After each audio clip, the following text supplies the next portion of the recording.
നമസ്കാരം, ഞാൻ ഡോക്ടർ അനിൽ. പുതിയൊരു വീഡിയോയിലേക്ക് നിങ്ങൾക്ക് ഏവർക്കും സ്വാഗതം. കേന്ദ്ര സർക്കാരിന്റെ മിനിസ്ട്രി ഓഫ് എർത്ത് സയൻസിന് കീഴിൽ പ്രവർത്തിക്കുന്ന ഒരു ഓട്ടോണമസ് സ്വയംഭരണ സ്ഥാപനമായ national centre for earth science സ്റ്റഡീസിലെ പ്രോജക്ട് സയന്റിസ്റ്റ്, പ്രോജക്ട് അസോസിയേറ്റ് എന്നീ പോസ്റ്റുകളിലേക്ക് ഇപ്പോൾ അപേക്ഷ ക്ഷണിച്ചിട്ടുണ്ട്. ഇതൊക്കെ കോൺട്രാക്ട് അടിസ്ഥാനത്തിൽ 1 വർഷത്തേക്കായിരിക്കും നിയമനം എന്ന കാര്യം പ്രത്യേകം മനസ്സിലാക്കുക. ഇതേക്കുറിച്ചുള്ള കൂടുതൽ കാര്യങ്ങളാണ് ഇന്നത്തെ വീഡിയോയിൽ ഷെയർ ചെയ്യുന്നത്. കാര്യങ്ങളൊക്കെ നിങ്ങൾ പൂർണ്ണമായിട്ടും മനസ്സിലാക്കാൻ ഒരു വീഡിയോ മുഴുവനായിട്ട് കാണുക. നമുക്ക് ഇതിന്റെ വിശദാംശങ്ങൾ പരിശോധിച്ച് നോക്കാം. 1 വർഷത്തേക്ക് കോൺട്രാക്ട് അടിസ്ഥാനത്തിലാണ് ഈ നിയമനം എന്നാണ് പറഞ്ഞിട്ടുള്ളത്. പ്രോജക്ട് സയന്റിസ്റ്റുമാരുടെ 14 ഒഴിവുകളും പ്രോജക്ട് അസോസിയേറ്റ്മാരുടെ 2 ഒഴിവുകളുമാണുള്ളത്. കോൺട്രാക്ട് അടിസ്ഥാനത്തിലായിരിക്കും എന്ന കാര്യം ഒരിക്കൽ കൂടി പറയുന്നു. നമുക്ക് അതിന്റെ ഡീറ്റെയിൽസ് നോക്കാം. പ്രോജക്ട് സയന്റിസ്റ്റ് 14 വേക്കൻസികളും 14 ഡിഫറൻറ്റ് സബ്ജക്റ്റുകളും. ഒന്നാമത്തെ വേക്കൻസി എന്നുള്ളത് മാസ്റ്റേഴ്സ് ഡിഗ്രി ജിയോളജി എർത്ത് സയൻസിലൊക്കെ മാസ്റ്റേഴ്സ് ബിരുദം 60% മാർക്കുള്ളവർക്ക് അപേക്ഷിക്കാൻ കഴിയും. PhD ഉണ്ടെങ്കിൽ ഡിസൈറബിൾ ക്വാളിഫിക്കേഷൻ എന്ന കാര്യം മനസ്സിലാക്കുക. രണ്ടാമത്തെ പോസ്റ്റ് ജിയോളജി അല്ലെങ്കിൽ എർത്ത് സയൻസ് 60% മാർക്കുള്ള ബിരുദം തന്നെയാണ്. PhD ഉണ്ടെങ്കിൽ ഡിസൈറബിൾ ക്വാളിഫിക്കേഷൻ ആണ്. മൂന്നാമത്തെ പോസ്റ്റിലേക്കും masters degree in geology earth science അല്ലെങ്കിൽ ഇക്വലന്റ് ആയിട്ട് സബ്ജക്റ്റുകളാണ് 60% മാർക്കുള്ള പാസ്സാവരായിരിക്കണം. നാലാമത്തെ പോസ്റ്റിലും ഇതേ ക്വാളിഫിക്കേഷൻസ് തന്നെയാണ് പറഞ്ഞിട്ടുള്ളത്. അടുത്ത പോസ്റ്റിലേക്കും ജിയോളജി അല്ലെങ്കിൽ എർത്ത് സയൻസ് ആണ് പറഞ്ഞിട്ടുള്ളത്. ഈ പോസ്റ്റുകളിലേക്ക് ആറാമത്തെ പോസ്റ്റിലേക്ക് മാസ്റ്റേഴ്സ് ഡിഗ്രി സീസ്മോളജിയിലോ ജിയോ ഫിസിക്സിലോ എർത്ത് സയൻസിലോ അല്ലെങ്കിൽ തത്തുല്യമായ യോഗ്യത 60% മാർക്കുടെ പാസ്സാർക്ക് അപേക്ഷിക്കാൻ കഴിയും. PhD ഉണ്ടെങ്കിൽ മുൻഗണന ലഭിക്കും. അടുത്ത പോസ്റ്റിലേക്ക് മാസ്റ്റേഴ്സ് ഡിഗ്രി ജിയോ ഫിസിക്സോ എർത്ത് സയൻസിലോ അല്ലെങ്കിൽ തത്തുല്യ യോഗ്യതയുള്ളവർക്ക് 60% മാർക്കുടെ പാസ്സാകാൻ അപേക്ഷിക്കാൻ കഴിയും. അടുത്ത പോസ്റ്റിലേക്കും earth science, chemistry, analytical chemistry അല്ലെങ്കിൽ തത്തുല്യമായ യോഗ്യതയുള്ളവർക്ക് 8ാമത്തെ പോസ്റ്റിലേക്ക് അപേക്ഷിക്കാൻ കഴിയും. PhD ഉള്ളവർക്ക് ഡിസൈറബിൾ ക്വാളിഫിക്കേഷൻ ആണ്. 9ാമത്തെ പോസ്റ്റിലേക്ക് ജിയോളജി അല്ലെങ്കിൽ ജിയോ ടെക്നിക്കൽ എഞ്ചിനീയറിംഗിലുള്ള മാസ്റ്റേഴ്സ് ഡിഗ്രി 60% മാർക്കുടെ പാസ്സാർക്കാണ് അപേക്ഷിക്കാൻ കഴിയുക.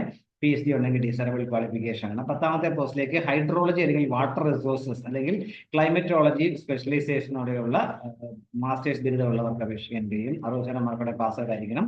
PhD ബന്ധപ്പെട്ട മേഖലയിൽ ഉണ്ടെങ്കിൽ അതൊരു ഡിസൈറബിൾ ക്വാളിഫിക്കേഷൻ ആണ്. 11ാമത്തെ വേക്കൻസികളിലേക്ക് എർത്ത് സയൻസ്, കെമിസ്ട്രി അല്ലെങ്കിൽ തത്തുല്യമായ യോഗ്യത 60% മാർക്കുടെ പാസ്സാർക്ക് അപേക്ഷിക്കാൻ കഴിയും. PhD ഡിസൈറബിൾ ക്വാളിഫിക്കേഷൻ ആണ്.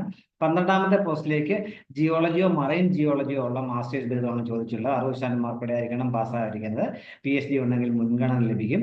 പ്രോജക്ട് സയന്റിസ്റ്റ് പോസ്റ്റിലേക്ക് 13ാമത്തെ vacancy physical oceanography, marine science എന്നിവയിലുള്ള മാസ്റ്റേഴ്സ് ബിരുദമാണ്. 60% മാർക്കുടെ പാസ്സായിരിക്കണം. PhD ഡിസൈറബിൾ ക്വാളിഫിക്കേഷൻ ആണ്. 14ാമത്തെ പോസ്റ്റിലേക്ക് atmospheric science, meteorology, physics, geo physics, electronics എന്നീ സബ്ജക്റ്റുകളിൽ ഏതെങ്കിലും മാസ്റ്റേഴ്സ് ബിരുദമുള്ളവർക്ക് അപേക്ഷിക്കാൻ കഴിയും. അല്ലെങ്കിൽ ബിടെക് എഞ്ചിനീയറിംഗ് ടെക്നോളജി, ഇലക്ട്രോണിക്സിലോ ഇൻസ്ട്രുമെന്റേഷനിലോ ഇലക്ട്രിക്കൽ ഇലക്ട്രോണിക്സിലോ ഇലക്ട്രോണിക്സ് ആൻഡ് ടെലികമ്മ്യൂണിക്കേഷനിലോ 60% മാർക്കുടെ പാസ്സാവർക്കും അപേക്ഷിക്കാൻ കഴിയും എന്ന കാര്യം കൂടി ഓർത്തിരിക്കുക. പ്രോജക്ട് അസോസിയേറ്റ് 1ാമത്തെ പോസ്റ്റിലേക്ക് ഓഷ്യനോഗ്രാഫിയോ അല്ലെങ്കിൽ ഓഷ്യൻ ടെക്നോളജിയിലുള്ള മാസ്റ്റേഴ്സ് ബിരുദവും 2 വർഷത്തെ പ്രവൃത്തിപരിചയമുള്ളവർക്ക് അപേക്ഷിക്കാൻ കഴിയും. പ്രോജക്ട് അസോസിയേറ്റ് 2ാമത്തെ പോസ്റ്റിലേക്ക് അറ്റ്മോസ്ഫിയറിക് സയൻസ്, മെറ്റീരിയോളജി, ഫിസിക്സ് അല്ലെങ്കിൽ തത്തുല്യമായ യോഗ്യതയും 2 വർഷത്തെ പ്രവൃത്തിപരിചയമുള്ളവർക്ക് അപേക്ഷിക്കാൻ കഴിയും. ഇങ്ങനെ 16 പോസ്റ്റുകളാണ്. 14 പ്രോജക്ട് സയൻസ് പോസ്റ്റുകളും പ്രോജക്ട് അസോസിയേറ്റിന്റെ 2 ഒഴിവുകളാണുള്ളത്. പ്രായപരിധി പറയുകയാണെന്നുണ്ടെങ്കിൽ 35 വയസ്സിലുള്ളവർക്കാണ് 2 പോസ്റ്റിലേക്ക് അപേക്ഷിക്കാൻ കഴിയുക. പ്രോജക്ട് അസോസിയേറ്റിലേക്ക് 35,000 രൂപയും HRAയും ആയിരിക്കും അതിനുവേണ്ട പ്രതിമാസം റിമ്യൂണറേഷൻ ആയിട്ട് ലഭിക്കുക. CSIR UGC നെറ്റ് ടെസ്റ്റ് പാസ്സായിരിക്കണം. പാസ്സായതല്ലെങ്കിൽ അവർക്ക് 28,000 രൂപയും HRAയും ആയിരിക്കും ലഭിക്കുക എന്നായിരുന്നു മനസ്സിലാക്കുക. എന്നാൽ പ്രോജക്ട് സയന്റിസ്റ്റ് പോസ്റ്റിലേക്ക് 35 വയസ്സ് തന്നെയാണ് പ്രായപരിധിയെങ്കിലും അവർക്ക് ശമ്പളം പറഞ്ഞിരിക്കുന്നത് 56,000 രൂപയും അതോടൊപ്പം HRAയുമാണ് എന്ന കാര്യം മനസ്സിലാക്കുക. 14 വേക്കൻസികളാണ് ഉള്ളത്. ഇപ്പൊ താല്പര്യമുള്ളതിലേക്ക് ഓൺലൈനായിട്ട് വേണം അപേക്ഷിക്കാനായിട്ടുള്ളത്. NSSന്റെ വെബ്സൈറ്റ് ആയ www.ncess.gov.in സൈറ്റ് വഴി മെയ് 8 വരെ ഇതിലേക്ക് അപേക്ഷിക്കാൻ കഴിയും. ഇന്റർവ്യൂ വഴി ആയിരിക്കും സെലക്ഷൻ എന്ന കാര്യം കൂടി മനസ്സിലാക്കുക.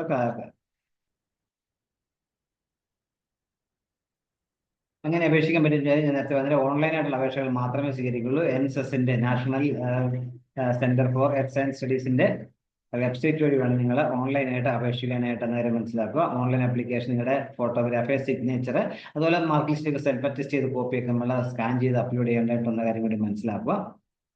ഇതിലേക്ക് അപേക്ഷിക്കേണ്ട അവസാന തീയതി ഒന്നുകൂടെ ഞാൻ പറയുന്നു. 8/5/2025 മെയ് 8 വരെയാണ് അപേക്ഷിക്കാൻ കഴിയുക. എന്തെങ്കിലും സംശയം ഉണ്ട് ഇമെയിൽ ക്ലിയർ ചെയ്യാം. vacancies.nss@gmail.com എന്ന ഈ ഇമെയിൽ ID വെച്ച് നിങ്ങൾക്ക് എന്തെങ്കിലും സംശയം ഉണ്ട് ക്ലിയർ ചെയ്യാൻ പറ്റും. ഇതിലേക്ക് അപേക്ഷിക്കേണ്ട അവസാന തീയതി 2025 മെയ് 8 ആണെന്ന കാര്യം മനസ്സിലാക്കുക. ഇത്തരം വീഡിയോ പൂർണ്ണമായും കണ്ട് രേഖപ്പെടുന്നതോടൊപ്പം ഇനി ഇതുപോലെ ഇൻഫർമേഷൻസ് ഒക്കെ ലഭിക്കാൻ നിങ്ങൾ ഈ ചാനൽ സപ്പോർട്ട് ചെയ്യണം. എല്ലാവർക്കും നല്ല കരിയർ ഉണ്ടാവട്ടെ. Thank you.